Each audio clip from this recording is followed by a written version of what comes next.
The morning I turned 32, I woke up and checked my phone before I even got out of bed. That quiet, familiar hope sitting in my chest. Maybe this year would be different. Maybe someone would remember. But the screen was blank. No notifications, no missed calls.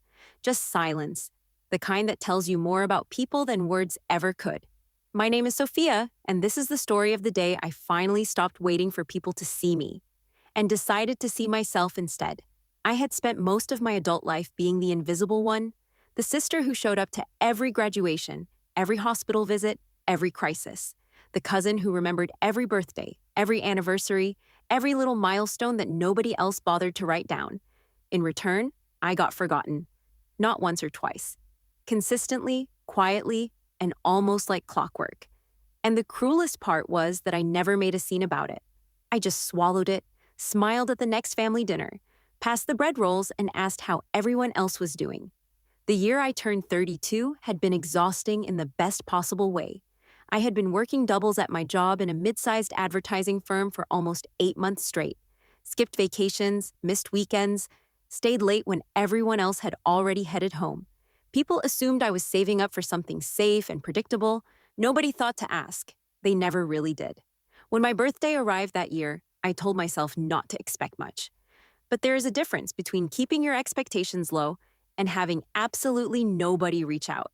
By noon, my phone had not made a single sound. By 6 in the evening, I had eaten birthday cake alone at my kitchen counter. Store-bought, single candle, no song. Just me and the hum of the refrigerator. By the time my brother Marco called that night, I had already made peace with it. Or at least I was trying to. He heard it in my voice before I said anything. "Looks like everyone forgot again," I told him, laughing in a way that didn't quite reach my eyes. The pause on his end of the line said everything. 3 days later, my annual performance bonus hit my account. It was larger than anything I had received before, and I sat with it quietly for about 48 hours before I did something completely unexpected. I signed the paperwork on a lake house, cedar walls, a private dock, water that reflected the sky like a mirror every morning. The kind of place I used to tear out of magazines when I was younger and tape inside my closet door. I told almost nobody. I needed it for myself first before I let anyone else near it. 1 week after moving in, I posted a single photograph. The view from the back deck at golden hour. The lake stretching out underneath a pink and amber sky. 7 words in the caption. Best birthday gift I ever gave myself. Within the hour, my phone began lighting up like I had never seen before. The comments came in waves. People I hadn't heard from in months suddenly had so much to say. "Oh my goodness, Sophia, when did this happen? That view is unreal. You never told anyone." By that evening, I had more unread messages than I knew what to do with. The same relatives who had let my birthday pass in complete silence were now tripping over themselves to reach out.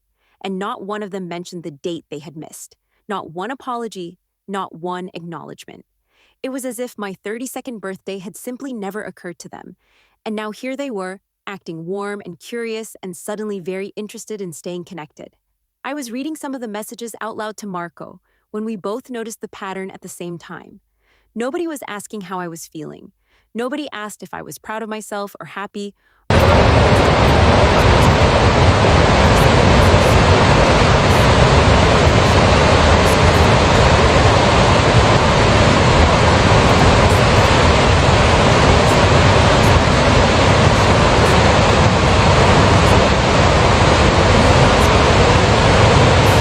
The conversation lasted under 3 minutes. When I hung up, I set my phone down on the table and just looked at it for a moment. "She wants to host her engagement party there," I told Marco. Neither of us laughed, but we both felt it. The sheer boldness of it. She had not remembered my birthday. She had not checked in once during all those late nights I had been working. But somehow, the moment a lake house appeared in my photos, she felt comfortable enough to call me up and ask for a favor. Over the next few days, the calls kept coming. My aunt, my uncle, a cousin I had not seen since a holiday gathering years ago. Everyone wanted in. Everyone suddenly had warmth to offer and plans to propose and invitations to extend. I listened to all of it, politely, patiently, carefully.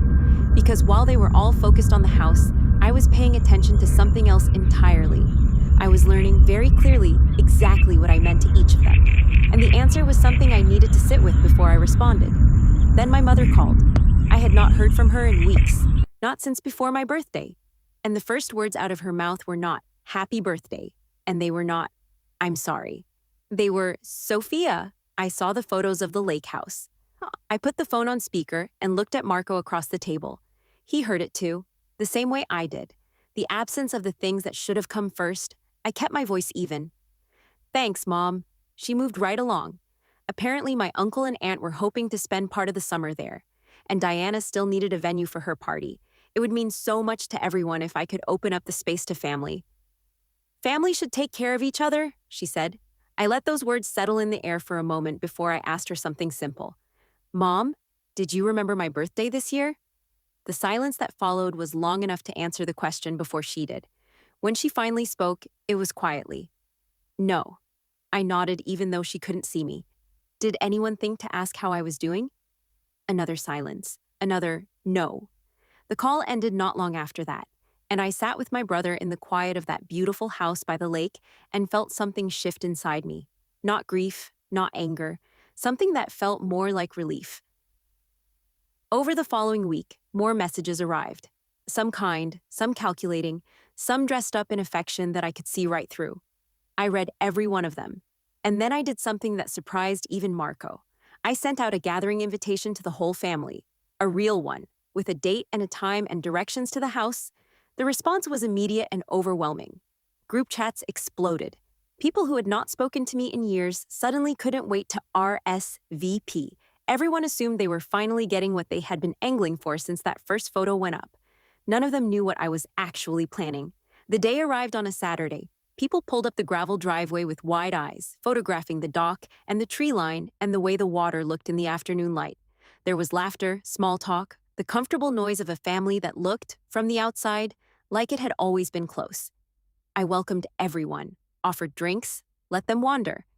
And then, when the moment felt right, I picked up the small microphone I had set on the kitchen counter and I stood where everyone could see me. The room settled into quiet almost immediately. "I invited all of you here for one reason," I said. A few people smiled, expecting something celebratory.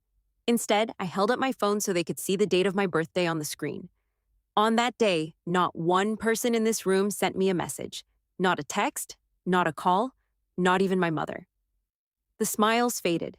People found things on the floor to look at. A few shifted their weight. For years, I told myself that family showed up for each other. I kept showing up, and I kept waiting for it to go both ways. I paused, not for dramatic effect, but because I needed a breath. This house is not a reward for people who forgot I existed until I had something worth wanting. It is a gift I gave to myself the day I realized I was worth giving something to. Nobody argued. There was nothing to argue with. Over the next half hour, family members began making their way quietly to their cars. A few offered awkward goodbyes. Most just left. And I stood on the back deck and watched the lake and felt lighter than I had in years. That was several months ago now. The house is full on weekends, but not with the people who showed up that afternoon looking for something to take. It is full of friends who have known my middle name since college. People who send ridiculous texts at midnight just to make me laugh. People who brought dinner over during those long months of overtime without being asked. The ones who were already in my corner before the lake house, before the bonus, before any of it. If this story sat with you the way it sat with me, share it with someone you know who keeps pouring themselves into relationships that pour nothing back. Because the truest thing I have learned through all of this is something that sounds simple but takes a long time to really feel in your bones. The people who genuinely love you don't suddenly appear when your life starts looking good. They were already standing beside you when it wasn't. And sometimes the most powerful thing you can do is build something beautiful and share it only with the ones who deserved it all along.